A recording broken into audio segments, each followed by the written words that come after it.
Hey, Aaron, I can't hear you if you're talking.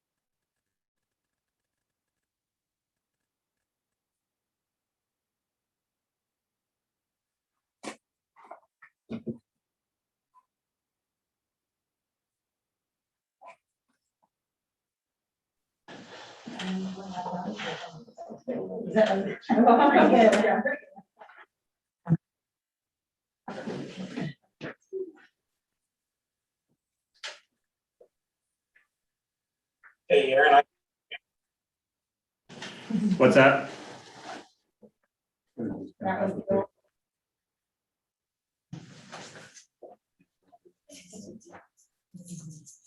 Okay, someone do a sound check for us online. We'll make sure we're not getting an echo. I can hear you. Okay. Kelsey, keep her TV down.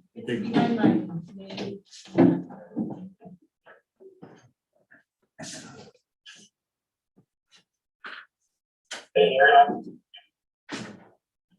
What's that? That's for YouTube. Close it. Seems like this happens about every time, doesn't it? Okay, someone do a sound check for us online. We're not getting an echo. Okay. One more time. Scott, can you do a sound check for us? Yep, I can hear you. All right, we're good to go. All right, well, with that, it's a few minutes after 5:30, so we'll go ahead and call the work session for the USD 417 Board of Education to order. We just have a single discussion item tonight on policies and procedures review. With that, Jody, I'll turn it over to you. Okay, so the purpose of tonight was just to get a jump start, to be proactive, to start the conversation about what happens when or if the county drops the mask mandate on January 13th or 11th. I can't remember the next date their meeting are, but it'll be the Wednesday, the Tuesday before our next board meeting that we move to Wednesday in January. So instead of waiting until then and either reacting or whatnot, wanted us to get together and start a conversation about what that looks like and what our expectations are once that changes from a county perspective and how that affects us then locally at a school district perspective. So two things we need to do. We need to talk about our original operations guideline that we adopted back in August. And here's copies of that if you want to pass those around. I will also throw it up on the screen when we get ready to talk about it. And then with that document is our flow chart for quarantine guidelines, which is controlled by the county. So there's that as well that we put together in conjunction with them. So this is what we adopted in August. And there are a couple things we probably want to visit on here and talk about. One being underneath mask on pre-K through 6. If the mask mandate does go away, now that people are have the opportunity to be vaccinated in elementary school, one of our bullet points was unvaccinated staff members will be required to wear a mask when working within 6 feet of a student at the elementary school. So we probably want to revisit this to see if there's any changes that need to be made or anything on that discussion. Obviously, no action tonight. This is a work session, so it's just simply discussion and talking. So we have time to put together official documents before the official board meeting when you can vote and take action on it. So that's the point of tonight's meeting, is just to be proactive and not being reactive after the county makes a decision in January. So with that being said, that's the first part. We need to take a look at this document. The second piece is talking about what do we want to do once the mask mandate is dropped by the county.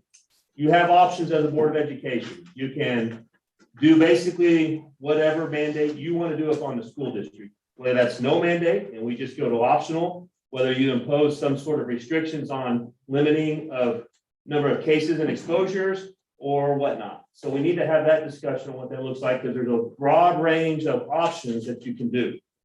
In my previous communication I sent to you all about with this draft that we're going to talk about tonight, I shared a little bit about what's gone on in our state and here locally with COVID.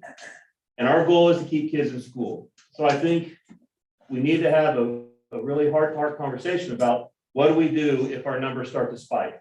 If we don't do anything, and that's an option we can do, and we end up shutting down schools because of that, like it's happened all around us in multiple school districts across the state, then that's going to be detrimental on our goal of keeping kids in school. So trying to sort through options for the past month, in working on this, I finally think I found a happy medium that I wanted to present to the board that kind of is a compromise from mask and no mask versus what our pandemic statistics are at the time. So Dana and I have been working on this, and I sent out the draft copies to you. There's two options, and this is modeled after what Washburn Rural School District did, because they're in the same situation we're in. They saw spikes. They were starting to close schools. They had a massive number of kids with positive cases and in quarantines. So they came up with a happy medium that dealt with both scenarios of when things are maintaining, they were with mask optional, and then when they saw a spike, they made mask mandatory for a short period of time, a defined short period of time in order to control the outbreak. And it had defined statistics that were used in a formula to say, hey, we know a definite endpoint. We know we're going to be in mask for 2 weeks, and then masks come off when we get out of this threshold. So I'm going to hand out these options, and I want to go through them as they are. Again, these are just drafts to start a conversation around. These aren't set in stone. These aren't what we have to do. This is just something to start a conversation around, because we got to have a starting point to talk about. So I'm going to hand around two options, option A, and then one is labeled option B, and I'll explain the reason for those two options here. Make sure you take two. We'll go all together. And then I'll throw up on the board too the spreadsheet that goes with the formula and how we would calculate it and what that would be based on. So it's very transparent, it's very upfront, and it's very descriptive and definitive about what the parameters are within the formula, about what would we consider too many or a threshold where we're in a status quo where we're maintaining and we're not having outbreaks or an uptick in cases that we can manage effectively and being reasonable on both sides. And as I told you in the previous communications, finding that happy medium where we're not so strict, we're in mask all the time anyhow, but yet not so unstrict that we're never in mask and we have massive outbreaks and we have multiple percentages of kids missing school because of the outbreak. So finding that happy medium is what's important. So how we came up with these initial numbers, what I'm going to put up here and explain here in a minute, was based on what was our worst week throughout the last 20-some months in dealing with a pandemic. And we plugged those numbers in, see what that threshold was, and then looked at what is our kind of our average, and then looked at the best case scenario. And so Dana and I sat down and spent some time playing with plugging in numbers and seeing what does that threshold look like. And there's no science to it. This isn't a math equation that has any rhyme or reason to it. And we kind of modeled this after what Washburn Rural did. And let me explain what they did before we get into the logistics of what they did. So what Washburn Rural did is they asked their building principals, what is the most disruptive to your buildings? And they said, obviously, the most disruptive in terms of pandemic was positive cases in the building, because that required a lot of shifting and changing, contact tracing, a lot of time, a lot of efforts, and a lot of disruption with kids' learning. So positive cases were the most disruptive. So they labeled that with a factor of ×2. And then the next disruptive was quarantines within the system. So kids who were quarantined because of being exposed at school. So that was a 1 × 1 factor.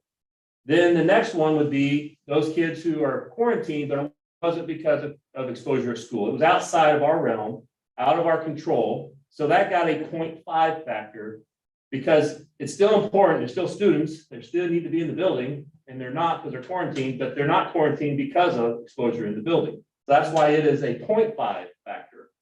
And then the last option, or the last factor they used in their formula, was the kids that are quarantined but in the building under test to learn.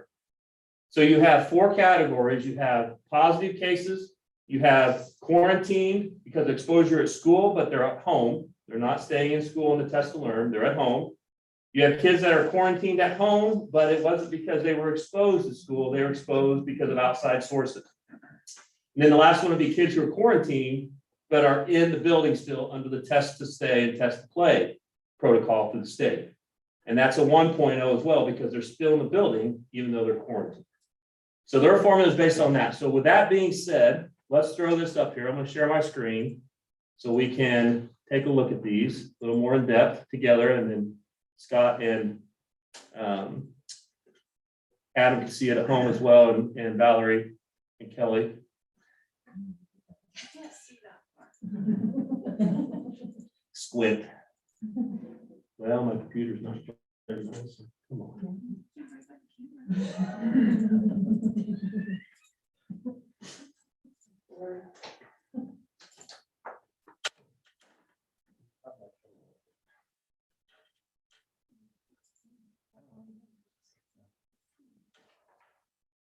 Okay, so,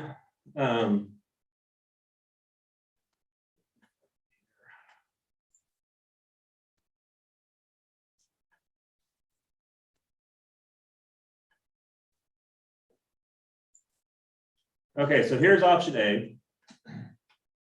Come on. Technology's great when it works. All right, there we go. Let me blow it up here a little bit. So here's what we talked about. First of all, our goal, we want to keep kids in school. That's been our goal since the start of the pandemic. We want to keep kids in the seat, in the building, learning face to face. And we made great strides doing that. And we've been very successful. I'm very proud of our staff and our students and our families because we've been very successful doing that, in my opinion, compared to some other school districts that have struggled doing that. So kudos to all of those who have made that possible to this point. We've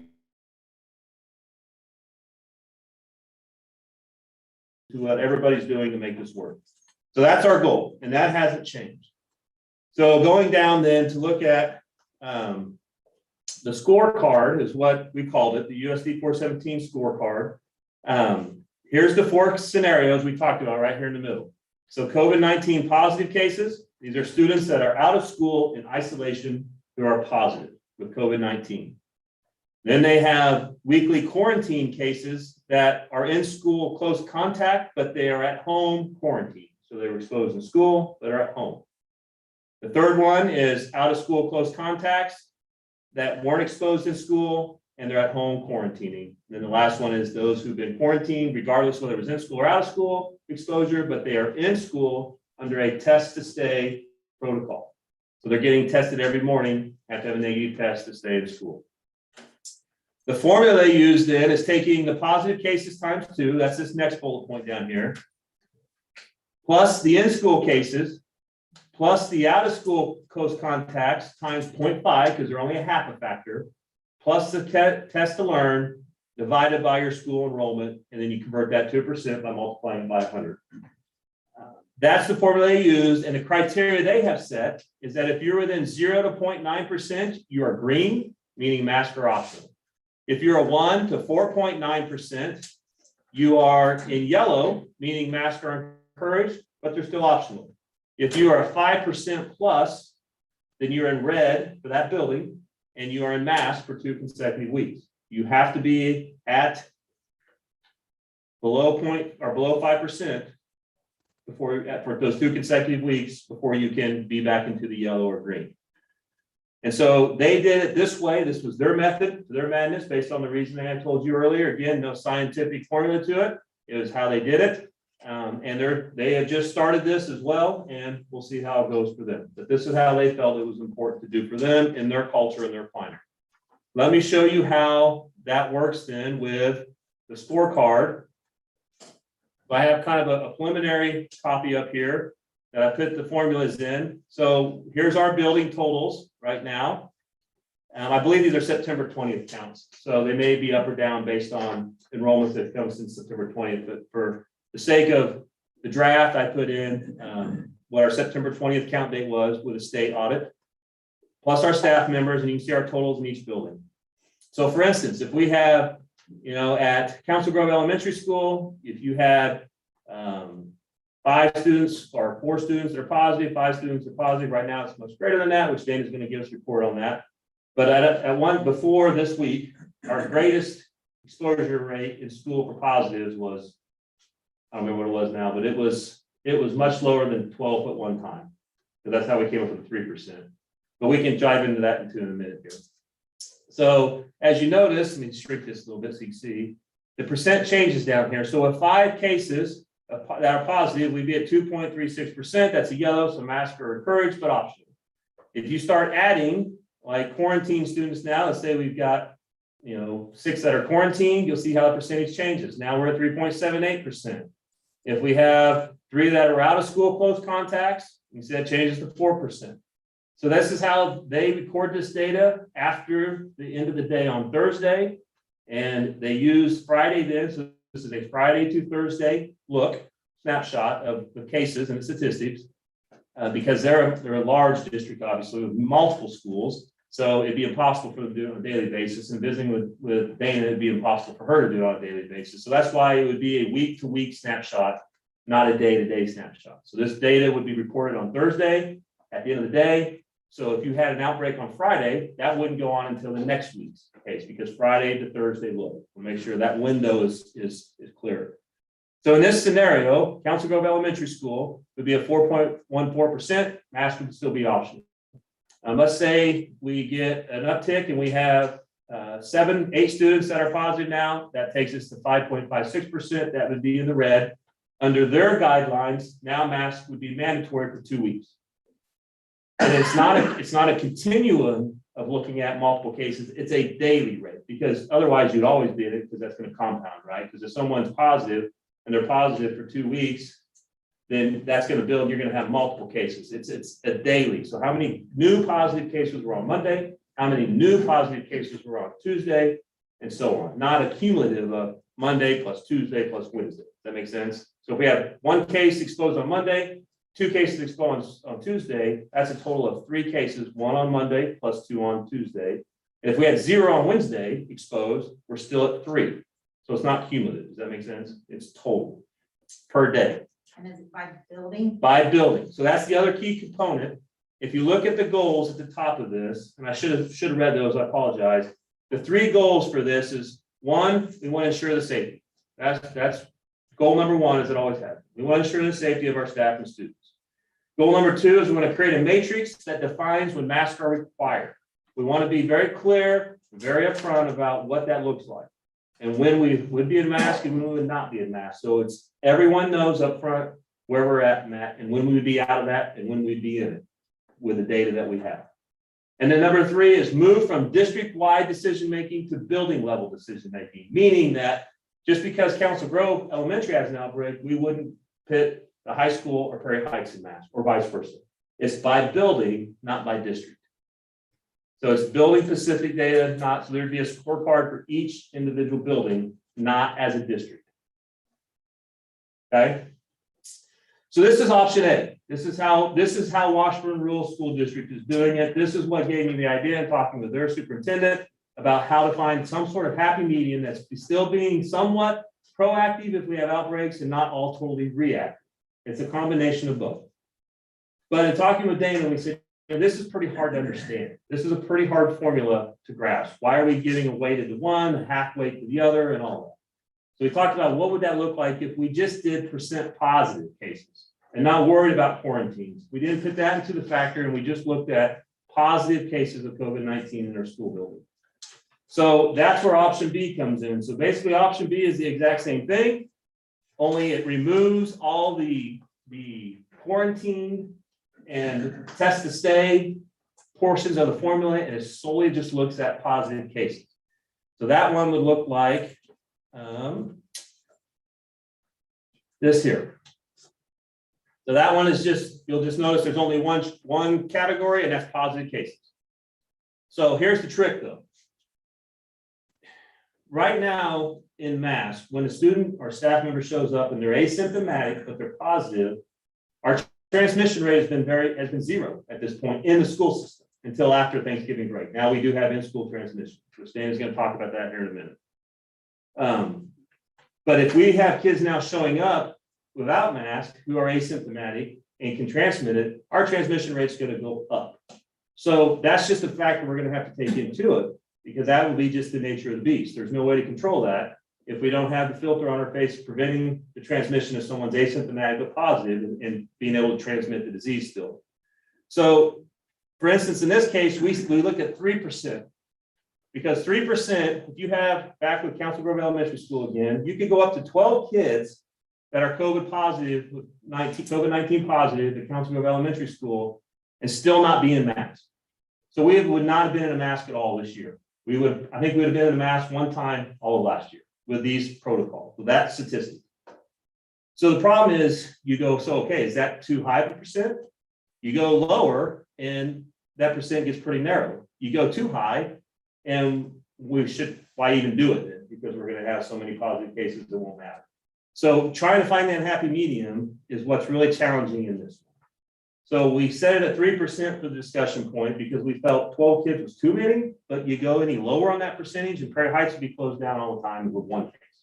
So we don't want to create different criteria for different buildings. It needs to be the same criteria across the board. Economy of scale comes into play, obviously, with higher enrollments in here in Council Grove versus Prairie Heights, but we don't want to change that factor because it still is a percentage of a population, which is consistent across the board. So we stuck at 3% for this conversation, but I do say there is some concern that we share about if we have 12 positive asymptomatic kids or staff members showing up at school without a mask, we're going to see a much higher transmission rate. But that's just a factor we have to deal with, but this is what we go with. So the factors that we need to discuss tonight that come into play in this is now everybody's had a chance to be quarantined. That's something we talked about in August when we set the first vaccinated. What did I say? Oh, quarantine. Thanks. Well, hopefully not everybody's had a chance to be quarantined. Thank you. So everybody's had a chance from 5 and up now to be vaccinated. Will they choose to or not? That's totally not part of this discussion. Discussion is they've had the option to, and we talked about when we set our first protocol for at the beginning of the year, that we talked about part of that drove that conversation was until kids have a chance to be vaccinated in school. That's why we put that parameter in there about staff at the elementary schools unvaccinated wearing a mask around kids because kids didn't have a chance to be vaccinated if they so choose yet in their family. So, And you might add in, Mr. Jody, that as far as the 5 to 11-year-olds, like we're the ones that got their vaccines like right off of that when they could, they're just now getting that second vaccine. Right. So then there'd be another couple of weeks before they're considered fully vaccinated. But just to clarify, so everybody knows we're at the very beginning stages of that age group being vaccinated. yeah, and thanks, because when I say have an opportunity to be fully vaccinated, I'm talking about with the January 13th window. So yeah, thanks for that. So yeah, let's make sure we keep that in mind. Everything we're talking about tonight is at the target of the January 13th window of when we will revisit this. Because right now we're still under a mask mandate. We don't have a choice. But this is talking about when the mask mandate or if the mask mandate is lifted in January at the county commissioners meeting on Tuesday, I believe the 11th. Is that right? Mhm. Yeah. So Tuesday 11th is when they meet. If they lift it, this is what this discussion is about. If they don't lift it, then we're still discussing it until they do, until that becomes an option. So our board meeting is Wednesday, the 12th then, because it's the day afterwards. And so this is conversation, just prepare us for that. Be proactive about what happens. So I don't want to meet at the 12th hour to try to come up with a solution. I want to start the conversation now. So that's why we're not making any decisions tonight. This is a work session to start digesting it, processing it, sharing ideas, sharing conversations. We have a board meeting in second Monday in December. We'll continue this discussion and we'll probably get more focused and finalized and get a serious draft. And then we'll approve that draft and based on the outcome of what happens in the county commission meeting in January 11th. Okay. So with all that being said, Dana, you want to kind of jump in and kind of give us an update on where we're at since we came back from Thanksgiving break, talk about some statistics and talk about our unfortunate event today of being labeled a hotspot now and what the implications are going to be and what you're dealing with right now in your health department. Yeah, so I'm gonna throw a lot of numbers at you and I apologize. It's like hot off the press. So I wasn't able to get it all typed out and ready for you, but it has been a busy week coming back from Thanksgiving break. We did find out today that we have been listed as a school that has had an outbreak, which to be deemed that criteria, it only takes 2 students having been exposed and tested positive, like exposed at school and tested positive.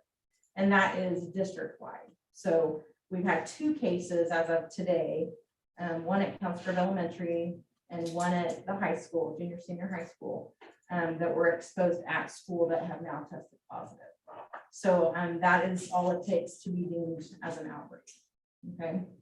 So it doesn't really change anything, but that information is put out there to individuals to. Yeah, it'll be on the state site now. As far as numbers go, if you've been on the website, where we post those daily statistics, and you've probably noticed this week that we've just been gradually growing and growing. We now have 16 positive cases at Council Grove Elementary. And like I said, 1 being school exposed, 15 being outside of school exposures. And we now have 6 cases at the junior senior high school, 1 being school exposed, 5 being outside of school exposures. So, so that is the total of 22 in the district, because Prairie Heights is hanging strong right now, doing really well. No cases at Prairie Heights right now, so that's good. As far as quarantines go, we do have 43 total in the district that are in quarantine. And those numbers, again, on the website, you can see those, but you can see that how many are school exposed quarantines, how many are high school, or how many are school exposed and then outside of school at every building. So, real quick, Dana, sorry to interrupt. I just want to make sure, let's explain real quick, because this gets kind of confusing right here. On the statistics page, you'll notice there's a total isolations, and then there's a total positive cases from in-school exposure and outside of school exposure. So you'll notice the total positive cases is 22, but there's 33 in isolation. So explain what that means. that's a good point too. So 33 students right now, that includes our 22 that are positive, but it also includes whatever that is, subtracting wise, that many students that have 2 or more COVID-like symptoms that are either isolating at home, or they're waiting to be tested, or waiting to see a doctor. So, so that 33 is the potential right now, as of today, that could test positive or are positive. Okay. So just to reiterate that, we have 22 positive cases right now, as of today, identified. We have 11 more in the pipeline that are potentially positive, that we don't know, because either they aren't going to test or they're waiting for the test to come back. But they're not in school, they're at home. And remind me of how many days they have to, if they don't test, how many days? 10 Okay, days. thank you. Yeah. So right now, there's 33 kids, Right. we would use the term that are isolating at home because of COVID-19. And just for clarification, and so you know this too, there are other things, other illnesses out there.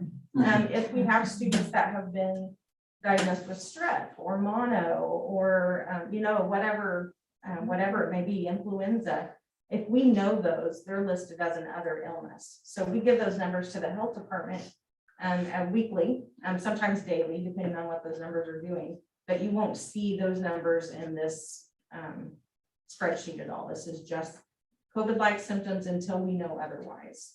Okay. So if you break that positive number down right now, it's 16 total here at the elementary school in Council Grove, and 6 at the high school, junior high school, and Prairie Heights is 0. You better knock on someone. Yes. And then we move over to quarantine. Yeah, So you so want to talk about quarantine? Quarantines, Council Grove Elementary is at 29 right now. And again, if you kind of scroll over on that spreadsheet, you'll see what is school exposed quarantines and what is outside of school exposed. So That's this column right here. The Council Grove reports. Elementary has 12 in quarantine because of school exposure, 17 outside. Prairie Heights has 2 outside of school quarantine exposures. And then the junior senior high school has 6 and 6 of in school and out of school. And if anybody, as far as the district staff, I just want to clarify, that's not just all staff. That is any staff that's not already labeled with a certain building. So like any teachers or staff that work in each building, they will be listed under their building. So district staff is only like district office staff, bus drivers, help me out, anybody else? That's about it. Custodial maintenance the would be buildings. under their, you know, It's under mainly their- bus drivers and district office. Yeah, Everybody else is a Tory, those types of, everybody else is labeled in a building that's primarily assigned there. right. So that's why those numbers look pretty good. It's not a large amount of people. And these last 2 columns, if you want to know what this total is, that's what these last 2 columns are, the purple and the green.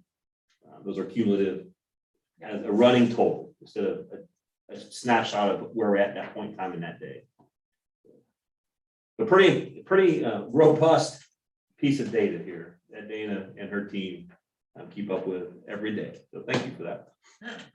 I do also, I mean, I don't know if you guys want this information, I ran some totals on like vaccinations, for students and for staff and. And real quick though, sorry, before you do that, do you have, like, can you talk a little about the test to stay protocol, what you're doing and how many kids you're testing into that and what that means as in terms of these statistics here? Yeah, so the test to learn or test to stay, test to play, there's so many. It's all the same thing. Yeah, it is. So if they've had, you'll see the flow sheet that he handed out, that the health department helps us out with. If it's a school exposure, let's say a student was exposed at lunch. So it happened at school, we can offer them the antigen testing on a daily basis for them to still come. So right now, Kelsey Grove Elementary is doing 15 tests to stay and learn. So that's 15 students that would have had to quarantine at home, but because their parents have asked for them to be tested, they can be at school as long as they're testing every day before they go to class. And the junior senior high school has 6 testing at school right now, and Prairie Heights 0 today, but we've got a couple that will be starting in a couple days. So, so that's what the numbers look like on that. And sometimes parents choose not to test, and that's okay. That's their option. And we did get our new machines in that are the molecular, right? Mhm. So we do have 2 levels of testing now. We have the antigen testing and the molecular testing, which is a good thing because the molecular is supposed to be a little more accurate, I guess. More sensitive. Sensitive. So the window of picking up a positive is a little bit broader. Yeah. So. But the problem with that is we only have a limited number of testing supplies for those. So we still use a combination of both to accomplish what you said. We given 280 some tests so far this year, right? Actually, it's up to 311. Yeesh. So in one day, that's one day's difference from yesterday when I sent you an email, those stats. So, yeah. So, yeah, we're doing a lot of testing, but a lot of that increase is because of the test to learn, test to stay. And because we now have the molecular test, we can help out the health department and the hospital with, if students have 2 or more symptoms, we can do that molecular test and them not have to, go to the health department or hospital, or if we're trying to just rule that out so they can come back when they feel better, we can do it that way too. So I put this form together because Dana and I met with the health department, and it gets pretty confusing, especially when we have multiple counties that we deal with. And so we put this together to help. So when she's visiting with a parent, it's easier for the parent too, because parents get confused. If they live in Wabunsee County, or if they live in Geary County, or if they live in Lyon County, everyone has different protocol they're going by. So we put this together because we are controlled by the Morris County Health Department. And so this helps them and us navigate that. So that's why you'll see there's 2 sections on here. The first section, if they're quarantined due to school exposure, then they can stay under those protocols, the test to learn that we were just talking about. But if they are exposed due to community exposure, that's a health department decision based on what the parameters are.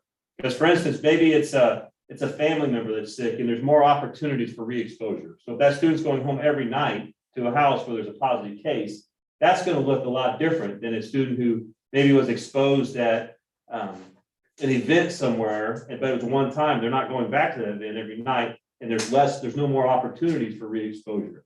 So the health department makes that call, and that's why you'll see that split in the 2 guidelines there. So they'll say, yes, your exposure was community-based, but it's not a lot of opportunity for exposure, and you can test to stay in school. Or they may say, no, that's not an option because you're going back for multiple opportunities for re-exposure due to the community exposure piece or household exposure, and they either require molecular testing or to quarantine at home. And what's been really nice about that is, we had families last year that were out for a month sometimes because they keep having another person test positive. And so now, once the positive person in the household has recovered and they're out of isolation, if nobody else has tested positive at that point, we can start that quarantine testing where they would have had to stay home another 10 days from there. So that has really been helpful, getting kids back in school quicker and being able to keep an eye on them too. So yeah, so kudos to the health department on this, because this was an important document. I think it really helps navigate the waters. It gets pretty confusing. They work with us on this to help put this together to prove it. Go ahead, sorry. no, that's fine. I wanted to share a little bit just because Morris County Health Department also updated their statistics today as well. They posted today 42 new positive cases. and with 51 active cases in the county. And so I wanted to make sure that information was out, and they also listed a vaccination rate of 50%. So that had been a little bit higher, but now that the 5 to 11-year-olds are added in, that percentage went down a little bit because we had to add in all the 5 to 11-year-olds in the county. So that's 50% of those eligible. Right, of eligible. So And then did these 22 figure into that 42? it depends on what time of the day they did it. They were talking about it at 5:05-ish. I think so. Okay. I think so. Because we jumped from 20-something to 50-something in a Yeah. day. Yeah. So that should account for our 22. As far as vaccination rates, this time I decided to run it by building now that every building has some age group that can be vaccinated. So at the junior, senior high school, we have 44% of students that have had 2 vaccines, 45% that have had 1 vaccine.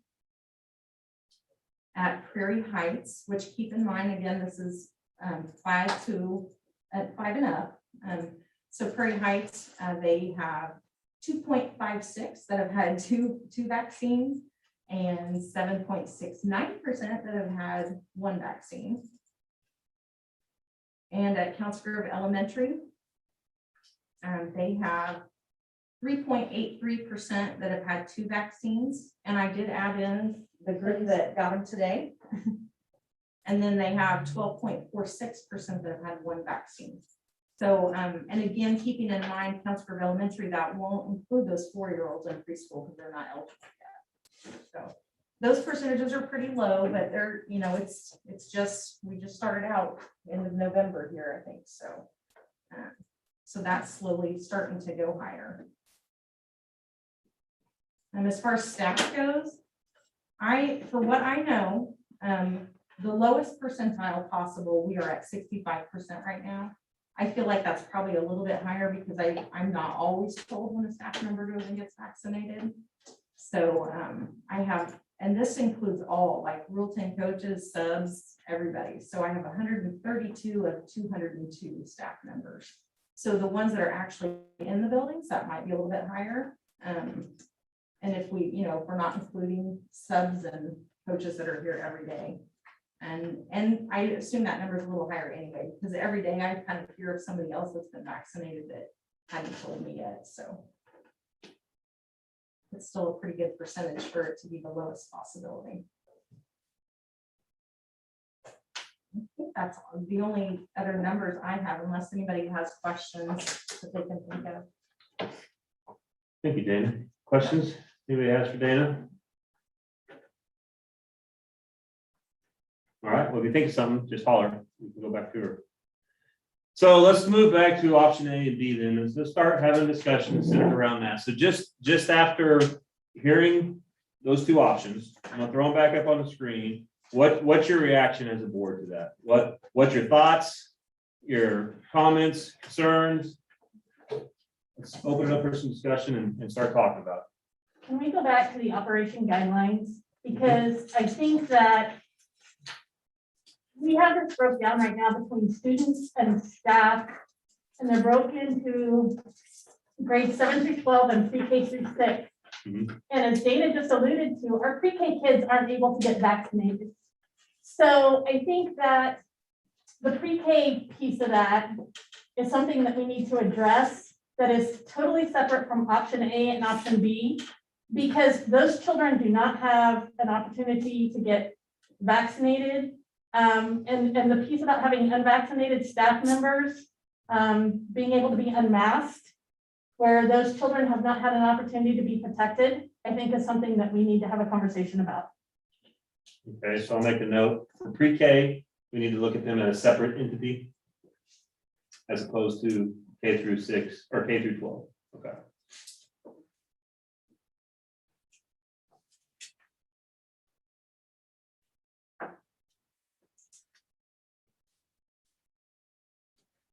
So what's your pulse on, let's start narrowing it down. What's your pulse between option A and B? Do we want to look at including quarantines into some sort of formula, or do we want to just look at positive cases? Let's start there. I think that's probably the first checkbox we need to look at. Or do we want to look at anything at all? Those are your three check boxes. What's your pulse? What's your thoughts? Thoughts? The administrative team, you speak up. This is anybody. I mean, you're part of this too. We have I the reason. would like to hear from Yeah. them. That's usually the Definitely. first lens I want to know from, so I would be curious. I also don't want to pressure them because they already have a lot on their shoulders, so. And just to clarify, usually we vet these things together as an admin team before our next admin meeting is not until we meet the Monday before the board meeting on a regular basis. So we haven't had a chance to meet yet. So this is the first time they're able to digest it. They got the same email you did with the draft of it, but this is the first time. We have not had a conversation as an admin team about these yet internally. So that's why I figured let's do a work session. Let's all be in the same room and talk about it, because that's just easier. They'll all be here, all have a valid conversation together instead of trying to have separate entities talk. And in knowing that, I maybe we'll wait and get some feedback. I just don't want to pressure Sure. any I don't administrator mind right sharing now. my opinion. Okay. Thanks, pal. You guys know me, I'll tell you how I feel. I have concerns with option B because I don't feel like it gives a true picture. If our ultimate goal, and we've said this from the very beginning, is to keep kids in school, if you don't include kids that are in quarantine in this picture, you're not getting an accurate picture. I can say for us in the building, kids in quarantine outside of school, like the test to learn kids, that's wonderful. I know it puts a lot of work on the nursing staff to keep up with all the testing, but it's wonderful that they can be in the building. But the kids that are outside of the building quarantining for whatever reason, that is hard on the kids, it's hard on the parents, it's hard on the teachers to keep up with the work and getting that back and forth and communication. And so I just feel like leaving that piece out is a huge concern, because that's a lot of what we have to deal with on a day-to-day basis is who's in quarantine and how are we getting work to them, and do we need to take something and do a porch drop off? Do we need, there's so much that goes into a kid being in quarantine that it concerns me if we leave that off. Can you help me understand that, if we leave it off? If we're not considering it as part of the picture. I guess that's my thing. If we're really want an accurate picture, I just feel like leaving it out is not giving you an accurate picture of what's going on. So what I'm hearing you say then is that you like the parameters of option A better, that include some sort of factor for quarantine in a formula, versus option B that takes that completely out. Yes. Let me go ahead and provide a little context here from the special ed side of everything. If a student is placed on quarantine, then the sped staff has 24 hours to make contact with that parent and establish what kind of services that student's going to get from home. The problem we run into with that is, one, we know remote learning is not near as effective, but the biggest issue we ran into this year is parents declining services while their kid's not in school. So we are supposed to try to provide them some kind of adequate service for their special education needs. But we've had as many parents say, we don't want to deal with that at home, so please don't give us services, as we have with parents who have tried to work with us to find a way to provide those services. So like Val said, it's very important we include those students as part of this formula. So there's a bigger learning loss gap then when that quarantine comes, because those students that have accommodations built into their daily learning are not even receiving any accommodations at all, if they decline those services. So that's correct.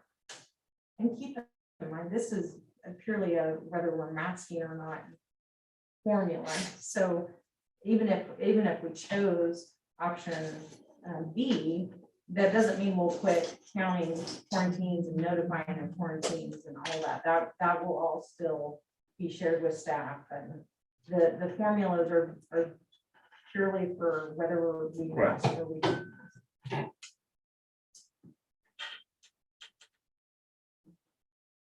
If I would ask them, is that when it's just about masking, does that change? When you were saying earlier, just because we're not taking kids out of school, based on these options. It's simply about masking. My only concern with the reason I like option B in our building, just the amount of quarantines we could possibly have. I don't know, we're gonna have to adjust the numbers to make sure that we're not bouncing back and forth all the time, just based on quarantines and not positive cases. Well, and I'll share, I mean, it was me that said I wanted this other option to discuss, because option A, it is pretty complicated, trying to figure that day to day of who, like, the different quarantines, you know, if they're out of school, if they're in school, if they're testing to learn. We can do it, you know, we're smart enough, we can figure it out. It's just time consuming, and I'm not saying that that's a reason not to do it. It's just, it was for simplicity purposes. Well, I think there's, I mean, we need to put the cards on the table and talk about, there's some validity, I guess, in saying, if we're gonna say, hey, students have the opportunity to be vaccinated if they choose, therefore we should not have a mask. Those same students have an opportunity to be in school if they choose to get tested. So we're still putting the onus back on a choice. We are not limiting a student's ability to be in school. That is a personal choice by a family member. So right now, pretty much anybody that's quarantined, except for on that right-hand side of the flow chart, community-based, and they're deemed, they can't be in, but that's probably a much smaller percentage than the other side of that flow chart. Is that an accurate statement, Dana? Yeah, except for in the beginning of quarantine, for some, they don't have a choice Yeah. because they're, because it's a household exposure. Yeah. So some don't have a choice in the beginning. So the majority of quarantine still have the option to be in school if they choose to be tested on a daily basis. So we're still not limiting it from our perspective. That's still a choice, just like we're saying vaccination is a choice as well. So Sorry, that gave me another question. If they're doing a test to learn, would they be required to still wear a mask in the building? Because that's a requirement now, obviously for everyone. But isn't that a requirement of test to learn that they have to have a mask on? So if we were unmasked in the building, but they were doing test to learn, they would still have to wear their mask. Right. So, I mean, that is something that, you know, we talk about, when you worry about whether you're singling out children or, you know, that, I mean, you will be able to tell if we're unmasked. I should back up, not that you'll be able to tell, because some people will choose to mask. but it's not a state requirement that they wear a mask in the test to learn. You and I looked that up, remember? I thought that was the case. We sat through and read through all that. Did you find something different? I heard in the state meeting it was, but you said it wasn't, and we went through all those documents. There was a document that just came out about quarantines, just a couple days ago that mentioned that in there, but I can double check that and see. That'd be an important factor to know. So Debbie, I think the thing that's really important here is that while we're talking about choice and we're saying that kids have these and families have these choices for vaccination and they have these options for testing to learn and those sort of things, I do want to remind everyone that ultimately the school district is responsible for providing these children with education and seeing them succeed. It's not the parents that are held responsible. It's not the health department. It's not Dana as a nurse. It's not anybody else. It's the school district and the Board of Education that has to make sure that these students are being educated. So I just want that out there as a piece that while we're giving people these other options, we have the challenge in front of us to continue to make sure that we are educating these children and that they are learning and that they are progressing, or that they're able to pass the state assessments and advancements, those kind of things. So when we're talking about these options that are being thrown out here, the district does not have an option not to provide these kids with a quality education. And so, and correct me if I'm wrong, but you can allude that to also, if you think back, 11, 12 years ago, this district was on improvement. So to kind of think, quantify what Tina Ray's saying is that if we don't meet those accreditation standards, then we are held to a accountability level state for where we would not be approved for accreditation. So, and that's what happened to this district about 12 years ago, somewhere in that neighborhood. And it's been a wonderful product as a result of that. That was probably honestly the best thing that could happen at the time, because what has bloomed and blossomed from that has been pretty amazing in this district. From an outsider coming in the middle of that process, in the middle of the time frame between when you went on improvement to where we're at now, pretty phenomenal. you know, and so I think that's maybe what you're alluding to, Tina Ray, somewhat from my perspective is we've taken so many steps forward, it's easy to take steps backwards when it comes to learning loss because of how we're held accountable for the state in accreditation and state assessments. All right, I'm gonna grab this from a little different perspective and try to get us back to the options a little bit. Really, the purpose of tonight is to figure out how we want to do the math. I mean, that's what the options boil down to me. We're not gonna change how we operate necessarily. We're not gonna change our practices of how we quarantine and deal with kids. What this is about is, do we want to have some math? And if we do, what do we want that to look like? And I get it, I'm a simpleton. But that's what it feels like to me, that this is a math thing. And yeah, I was a math teacher, but not a very good one. So, you know, what it boils down to, do we want to consider these quarantine things, or do we just want to talk about positive cases? Because I think we do need to see that whole picture. I'm not disagreeing with you in one iota there, but we're going to see that with the dashboard that we have. We're not changing how we report those things. This is just the math of whether or not we're going to put a mask on for the next 2 weeks. And stay in school. I mean, I think we can all agree that that's our number one goal, is to stay in school. But I agree with Mr. Doty that we need to be in front of this a little bit with some criteria of saying, you know, if we hit these numbers and the math works, there may be a scenario that we have to put them back on for a little while. So I guess for me right now, I would like to have the conversation of do we do the math with option A or the math with option B? And where does that go with our community? Will option A be more complicated to explain and do the math? And not that that's not a reason to do it, but is the juice worth the squeeze to do that? Or is the positive cases enough to say, we're going to go with this math? But that's where I sit. And personally, from the math standpoint, I like option B because I do think it's very clean and it's explainable that yes, we have this many positive, and you know, we may have to tweak those percentages a little bit somewhere along the way. But I just think that's very cut and dry. We have this many positive cases in this building, and so now we're gonna be forced to make a decision that none of us want to have to make again. But we've made that decision up front. Everybody's aware of it, and we move on. But that's my perspective. So I'll shut up. Terry, would it be feasible to just kind of go around the table and with board members and have each give their input on that? So everybody has an opportunity to speak and hear what they have to say. Tina Ray, you want to start? I know that it's more difficult, but I like the information that goes into option A. Peter? You say option B, is that what is happening in your? Oh, yeah, here. Me? Yeah. I'm a B fan. I think that option B leads to less masking in the school building, which is, I mean, let's just be frank here, a huge pressure point in our community right now. And I think if that's what we need to do to get our lives back,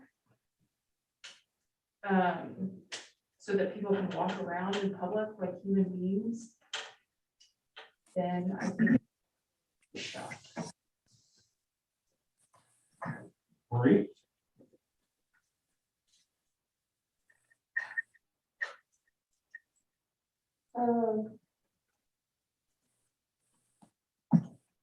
There's pros and cons of either one.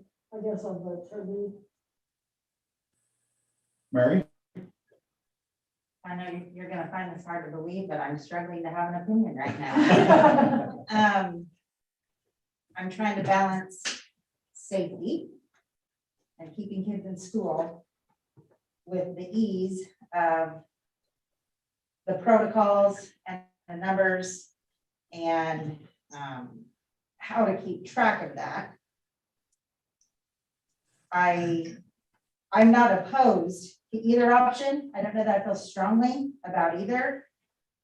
I just want our decision to be rooted in the right things. And I'll go back to that every time. Kids staying in school learning is the right thing. So whatever needs to happen here, I'm gonna be on board. And I'm sorry, I remember- don't have enough. You got I that, you can't got that do it right magic now. 8 ball that will tell I us- don't. Well, and that's why this is a work session. You don't have to make a decision. Right, now. I'm We're not just voting trying- on anything. We're just trying to get a pulse so we Right. can kind of start funneling down as we go here and talk. Yeah, so you're fine. with not Yeah, voting on yeah, I think that's perfect. Scott? While I won't have a vote when this comes around, I would vote for option B. Okay. Adam, thoughts? If I had to pick one of the two, I think B, simply because the math seems easier to do, and it seems like it's going to be easier on Dana and the administrators.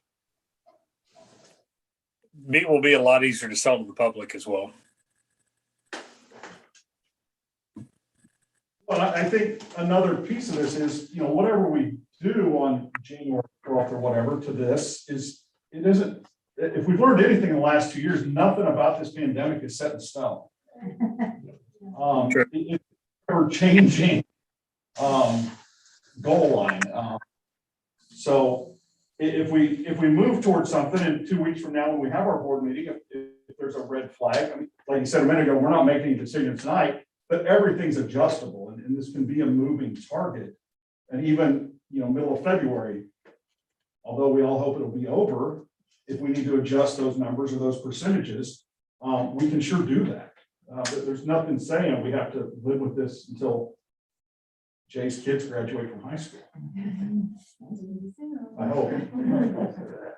Sooner than you know, unfortunately. Yeah. I still think we need to have the discussion about pre-K and unvaccinated staff members as a separate conversation.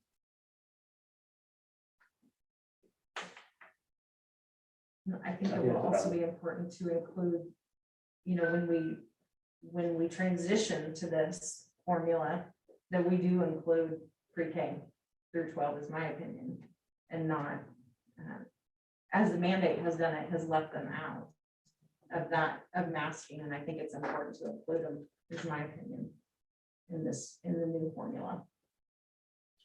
Definitely, I think it's the formula because they're part of the building. It's something that whatever we do, we need to be clear on is so that people understand how does it affect activities too? Is it by the building and does that apply to the building's activities as well? In asking Washburn Rural that question, how they're handling it at the junior high and high school, they're just starting it. They just started it last week, so they haven't had the situation develop yet, but he said their thought was that it would apply. If the building's masked, then visitor, it's just like they are in a mandate. Then visitors, everything and activities, if the building's masked, you're masked. And then if you're not, then it doesn't apply. So it's everything that's involved with a school activity is just like during the school day in what they're doing. It doesn't mean we have to, that's just what they're doing.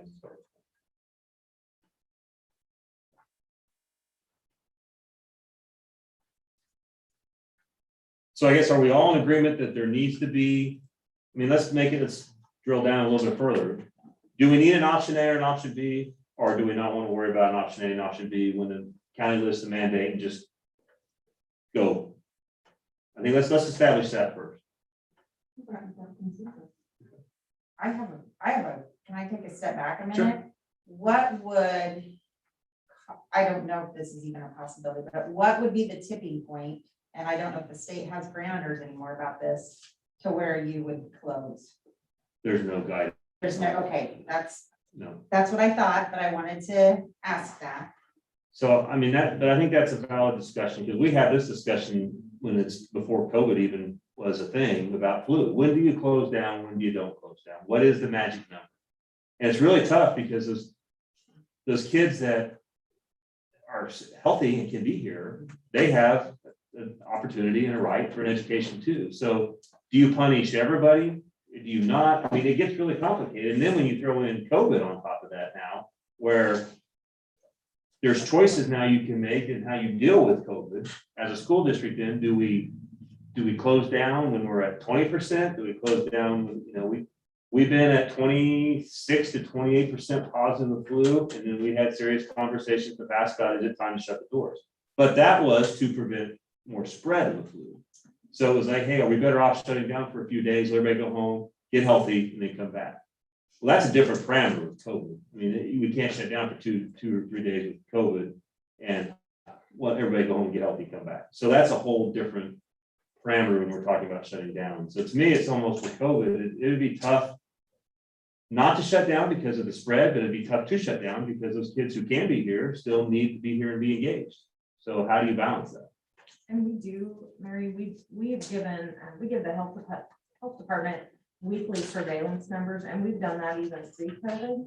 So however many students we have ill in the building, they get that report from us weekly. And so they do give us their, suggestion and guidance as far as what they think that we should do. But that's been going on for a few years now. So. My biggest concern is staff, because even right now, we have days where we're short how many subs in the district. So that is my biggest concern. We're gonna run out of adults to man the building. I mean, obviously, I want kids in school and that, don't get me wrong on that, but that's where that conversation about, are we gonna have to close for a few days because we don't have people? And the other part And of that's that, where the tips for learning too. When you Yeah. have just a bunch of people plugged in, Yep. which sometimes we have to do that, the real learning probably isn't happening. well, and I think we need to talk about that because one, remote learning is illegal past 40 hours now, as per the state legislature. So, and is it even valid if we had to shut down, let's say for 2 weeks? Do we just shut down? Or do we expect packets to go home? Do we expect online learning? I think that gets pretty complicated to do. If we're shut down, we're probably shut down. I don't think I could recommend to tell our building principals, go tell teachers, hey, for 2 weeks, figure out how you're gonna educate kids to get home, because we learned that just didn't work. It was a mess and a nightmare. There's too many resources that go back and forth, too much. So then calendar becomes an issue. So if we shut down for 2 weeks, we're going in school into June. We gotta make that time up. The law says we gotta be in school 1,116 hours. So every hour we're out of school is time we're gonna be back in school past May. When do we get out of school? 20th, 22nd? Whenever that date is. Yeah, so we shut down for 2 weeks. We're going 2 weeks into June, most likely. So that's something which is, And I think Chris has said, we're not gonna get that with our sped students. The packets don't work, the sending the devices home, that doesn't work. That's not where education is happening for them. And when we're talking about equity and education for all, we need to make sure we're taking that into consideration. so yeah, I think when we talk about shutting down, I think the mindset needs to be, we're shut down. We're not doing remote learning. We're not sending packets home. We're just out of school for 2 weeks. Or whatever the timeline is, we need to be shut down. May 24th. May 24th, who's counting? Yeah. So just part of the discussion point, just keep that back in your head. We're talking about shutting down. We're talking about, we're shut down. Yes, sir. Things, first of all, I think the consideration that's happening here of when we're not going to require masking, it's time. So clearly, I don't want anything I say here seem to preclude that we need to stop this discussion. I think it's perfect time, and clearly our communities want that. I think that's happening. I think one of the things I want you to keep in mind as you consider this is from an administrative perspective, and I think from our staffing in general, from the teachers in the classroom, management's tough. It's a challenging time, as it is for everybody out there. But I'm just telling you, the social emotional piece that comes with staffing and administering the times we're in right now is a challenge. So I would ask that you not create something that's difficult management-wise and or complex. I really think that the ability to manage something and to eliminate complexity, I think would be really, really beneficial. It certainly would help a lot of us in terms of continuing to those very goals we're talking about. So again, I think it's a good discussion to have, and I hope you'll consider that when you talk about it. Do I know what the percentage is? I don't have, I'm not, it's one of those things almost as I look at this, if you start flashing those numbers, it's kind of like, when you start going, ooh, that doesn't, what, I think it's almost like a feel right now. I don't know what that means. So can you, As you start putting the data, you started throwing numbers up there and talking about the different things. And as you put those in there, those numbers start to rise and you get to that point where it's either gonna be that different color. First of all, I think that's a good idea to come up with that. I just want it to be, I think you need to take into consideration the piece of managing it, the burdensome or lack, I think that's gotta be taken into account, the complexity of it. so how I understand, are you talking about management of calculating statistic or management of what comes of the calculations? Both of those. I think it all comes into play. I think to think it doesn't is fairly frivolous. I think it's all gonna matter. I think making it something that is timely, manageable. Expand on that for us. Talk about, I mean, it's like when you're talking about management, are you talking about, so what does that look like? Is shutting down and not having kids in school worse than management or having? No. I'm talking about the data. I'm talking about the use of the data, being able to maintain it, being able to get it in a timely fashion. I heard Dana, remind us that she's smart enough to do the math. I get that, and she is. I know she is. But I also see what's going on. We've got lots of data, and it's wonderful. But I also can see it's easy to see the time that goes into that, and we want her back the next day. So that's what I guess I'm getting at is let's make sure we don't put something we can't manage. Well, I agree with you, but I think it's important to understand everything that's on that scorecard, she's already doing. It's just managing it one more. You're right. So You're right, if we're she gonna is. take some of that away, we need to take away our dashboard stuff too, then, because everything that's on that dashboard, is what's used to calculate those things. I got you. Well, the only thing like figuring the quarantines, we have a whole nother tracker that we've got all that data right there. It's just who's new that day, who's the new ones you add on, who's already been on the list. How many are testing to learn? Because that's not on this spreadsheet per se. You gotta put those out into different numbers, and it's not hard. It's just time, but it does it, especially this week. We've really seen how much time that takes to put these numbers together, and a lot of times we don't even get to our charting and numbers and crunching numbers and all that until after the kids have gone. It's usually after 4 o'clock that we're trying to figure all those things and put reports into the state of all the tests we've done. And so, and I'm not trying to necessarily push you one way or the other either, because if you see that you feel like those formulas are gonna be better for us to figure it that way, I think that's great. We'll do it. And they're just scientifically, I can't really push you one way or the other to know what's the right thing to do. Well, I think if it gets to the point, because what you're saying, Kelly, I think is very valid. I agree with you. And I think if it gets to the point, that's where Dana needs to let me know if we need to allocate more resources to the health department. If we need to hire additional people to help manage that on a temporary basis, that's something, if we choose to go with that statistic, we need to be able to manage that statistic, and that may require additional resources and personnel. So I mean, that's a piece of discussion that's important to have. If we need to allocate more financial resources in the health department to be able to manage that, that's part of the picture then, and that needs to be taken into consideration when we're choosing those formulas. So I agree. Yeah. Well, I said earlier, I think option A gives us a clearer picture, and I'm not going back on that. I just feel like when Jay and to go on what Kelly just said, when Jay brought up the topic of, I don't want to be flipping between we're masked for 2 weeks and we're off for a week and we're masked for 2 weeks, like that's going to be worse than anything. So whatever we do, I think we need to keep that in mind, because that's going to be a nightmare for us. If we have some kind of formula where quarantines are, because you brought that up, are we going to be going back and forth based on quarantines? I don't want to do that.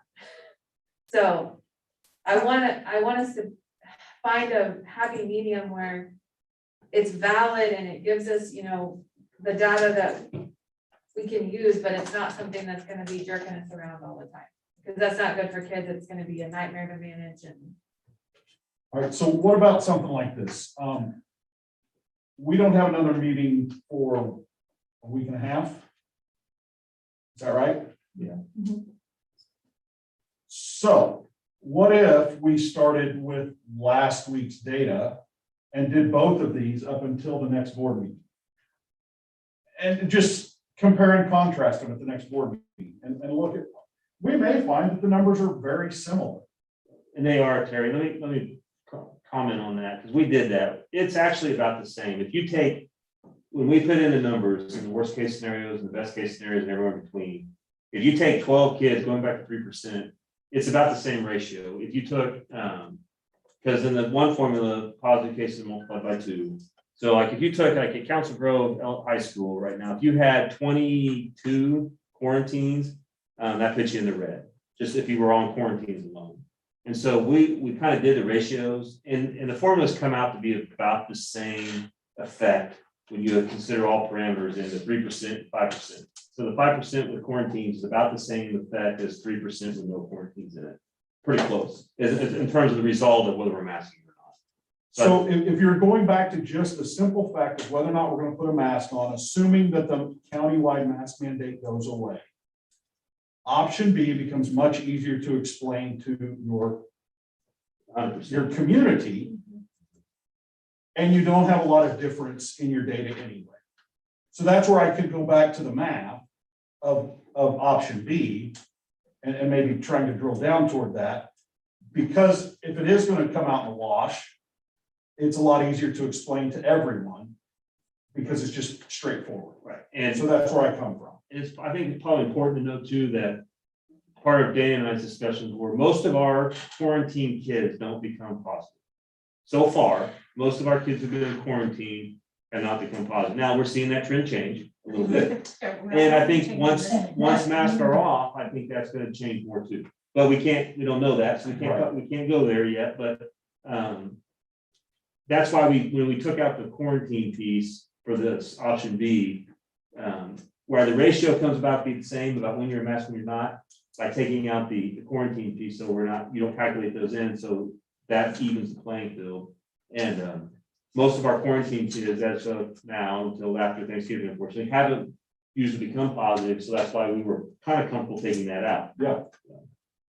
If there is no county mask mandate, and you end up in a situation where, like you said, the out of school contact quarantines cause the entire school to be masked then for 2 weeks. I mean, that's not a situation with like subject, right? Well, that would be like 50 kids quarantined. So if you got But 50 there's a kids, chance, and you don't, I mean, that seems senseless. I'm just processing on thinking about what you're saying. Did you say if there's that many quarantines and not any positive cases? Yeah, like if that Right. out of school contact quarantine cause Okay, yeah. everyone who's in Right. school to be masked for 2 weeks. Which, the biggest places I've seen it is like in sports, for instance, if we have a basketball, if we played a team that had a positive player that played on A, B, and C, and so we've had our whole basketball team exposed, and now, that's usually where we get some of the biggest numbers from. And so you could have a decent number of kids in quarantine without any positive cases yet.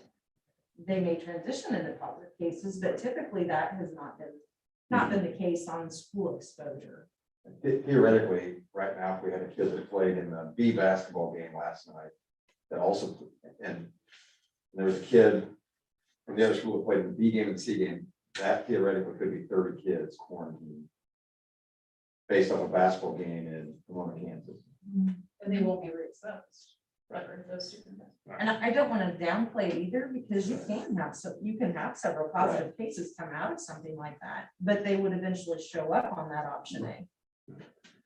So numbers wise, like if you just counted out of school contact quarantine, that's 41 kids, but you have 4.98% at Council Grove junior high school.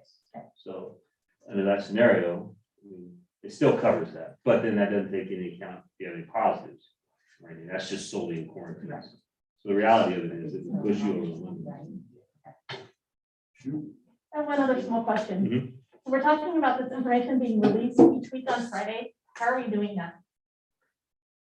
Well, I mean, that's a logistic piece we have to sort out. I mean, I don't have, but I think off the top of my head, it'd just be one of those things where that's the reason they did it on Thursday, because it gives you Friday to notify parents, and another piece to remember, we are still under the federal mandate for busing. Mhm. So we still have that mask on bus. Now, how much we fight that, on paper, we have to have, we can't give that up because Lose our funding. if the federal government starts enforcing it, we'll lose funding for it, and it's not worth that risk, because that's a lot of dollars. But we also, if the county drops the mask mandate and we're not masking in school, what hill do we want our bus drivers to die on fighting that fight? So it's probably one of those things that's gonna go back to like what we talked about activities. We can't be so draconian, it's not worth it, because we won't have any administrators left if we fight everybody at our activities. If someone doesn't want to follow our rules, be respectful in our house. You know, if I go to your house and tell me to take off my shoes, and I say no, you're gonna kick me out of my house, your house, right? So I want to be respectful for you, your house. So we hope people do that to us, unfortunately, not everybody does, but we don't fight them on it. You know, we ask them to, but we don't go up in the stage and say, get your mask on. It's just not worth it. It's just not worth the emotional battle that we fight on that. So, Well, I was just going back to that piece of that, not doing more. I mean, I know that while we all love hearing United States dollars 417 on the robocall, I mean, I can't imagine a robocall every Friday being the option that everybody wants. But I think you So, only do that when you have to make a change. yeah. right, I mean, Yeah, there's easy ways to do it. I mean, we post it on social media, we do a robo email. I mean, there's ways to make that notification happen when we have to transition to that. and hopefully we don't have to. Right. That's, Like I said, up until this week, with the current parameters that are option A and B, we would not have been masked at all. Yeah. Mhm. This year, up until this week, going back to Thanksgiving, that changes things, but when we ran these numbers, we only did a mask one time last year and none this year. so Aaron, with what you've heard tonight, does that kind of give you some information to move forward with? Yep. All right, anybody else have anything else they'd like to share or comment? Terry, can we visit real quick then, going back to Tina Ray's request about talking about pre-K, and then also on our protocol for operations guidelines that were passed in August. What about pre-K and unvaccinated staff members, and then just unvaccinated staff members in general? Because right now that is on our protocol, and unvaccinated staff members will be in a mask within 6 feet of students at the pre-K through 6th grades. And I'll pull that up here so you can see it. well, correct me if I'm wrong, but I think we just went with that because those students didn't have an opportunity at that time to be vaccinated. Right. So I think the logistics of that becomes just the pre-K piece. But it's not a student opportunity, right? It's a parent opportunity. Except that pre-K students, well, cannot because of the age requirement. But I mean, for K through 6 Oh. students, it's a parent choice. not a Correct. student choice. Correct. Even 7 through 12 would be a parent choice and not student choice. So we all want to consider, because this will take action. We'll have to do this at our whatever appropriate board meeting to do it in, to change this, because you adopted this in August, so this is policy. So we'll need to change that via board action. So taking off, dividing this into grades, 3 categories basically then. 7 through 12, K through 6, and pre-K. Well, wouldn't it just be K through 12? Right, but if we're talking those range students, just to clarify, but yes, you could keep K through 12. So what you're suggesting here is that I guess I'm not sure, because preschoolers aren't wearing masks today, correct? So are we, I mean, that's. right, it's a choice. It's awesome. It's not. So we would say that an unvaccinated staff in preschool would be required to wear a mask is where you're headed with this. Okay, Because if they're within 6 feet. that's the only piece that changes. That'd pretty much be all the time though. That's what I was just gonna Yeah, say, you you can't. really could just make grades K Right. through 12 and then just change that to pre-K. So So, pre-K would be, if you're unvaccinated, you're in a mask, staff wise. Because there's no way, are we talking about something that doesn't exist? I don't know. Is the staff vaccinated? Well, and I don't think we, I mean, a couple have told me, but we can't ask them. right. Okay, I can't share that. I mean, I would be able to figure it out, but I can't.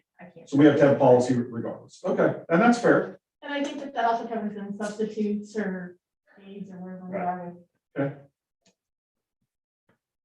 well, so I'll send out a draft changing this and I'll take and remove pre-K from that, make K through 12 optional. Pre-K would be, if you're unvaccinated, you have to mask as a staff member. And then we'll have that as a draft that you guys can start digesting a little bit, and then we can further discuss that at the December board meeting, because we're still have until January, so you still have 6.5 weeks, 5.5 weeks, so. If we're gonna move in that direction, which I already know it's policy here, I think a respectful thing would be that you talk to those pre-K teachers and at least let them know what the board is considering. So if they want to go, if that gives them time to make a choice. And technically, we don't know or not, it doesn't matter, but I'm just saying, No, I think out of respect, it would be a nice step forward, I guess. absolutely.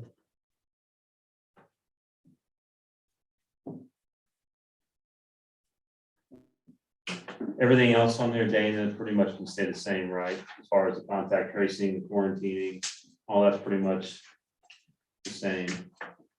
I believe so.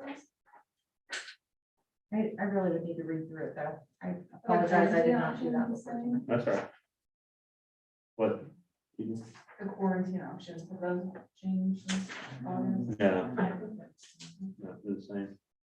Is, I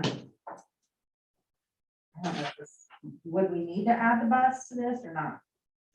That's just our policy period. We have to have that in place. So if we get checked or. Right, I know, yeah, I just know, But yeah, we can. Yeah. add it on there. That's what that top piece was, that federal, but we can be specific about it, that county, state, or federal mandate supersede. I know operate- we don't have a choice about Right. that. Yeah, and that's a hard one to police, but I guess I'm just saying it would be listed there. I don't- Maybe not. No, I think it's important to have it in writing that we are following. Okay. That way, if we have to submit documentation, we can. That's the hard playing, the what if with the federal government's very tough. Well, I don't want to. Because right now, there's no, when you talk to federal transportation, it's like, yes, you have to do it, and yes, we can, we're funding, but we don't know who's accountable for it yet. So at some point in time, if they choose to assign a department to oversee that, we'll all know how that works. They can go back as long as they want, as long as they can prove it. So if you don't have policy in place, they can take your, look what the IRS does with your income taxes. They can do that with us. And that's where we get our funding. We follow the process or policy. There is a note in the if not vaccinated quarantine options, option 1, the state of play thing, it says wear a mask in school. And I know you mentioned Dana, but you didn't know if that was. Yeah, I think what we had looked up, Mr. W, was if we had to be masked to actually do the test to play, test to learn strategies. If they're actually within, like if they're a student that is doing test to learn because they're quarantined, they have to have a mask on.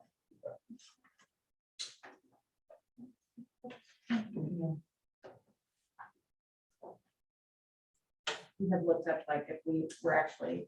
as a Remember, school yeah, I know. district mandated to. That's why I said, I remember, I thought that was the case, but then when we were looking at that, he said no, and so that's what threw me off, so I didn't know. I'll still double Okay. Well, I think we read through that policy before the December meeting, everybody. So if there is something in there that we need to update, we can sure take care of that then, so. Because none of it's gonna take into account really until January anyway, assuming it does then. What else? Oh, I got I am hopeful that in the meantime, if you and the administrative team have time to talk about this and something comes up, 'cause I know we typically do our best thinking when we walk away and wake up in the night thinking about something, that you'll bring that back to us as something, some input from them. absolutely. And we can always schedule, if we need to, we can always schedule another work session if we have to. That's not a problem. All right, well, thanks everybody for your time and for your input. It's very much appreciated. And with that, we'll be adjourned. Yes.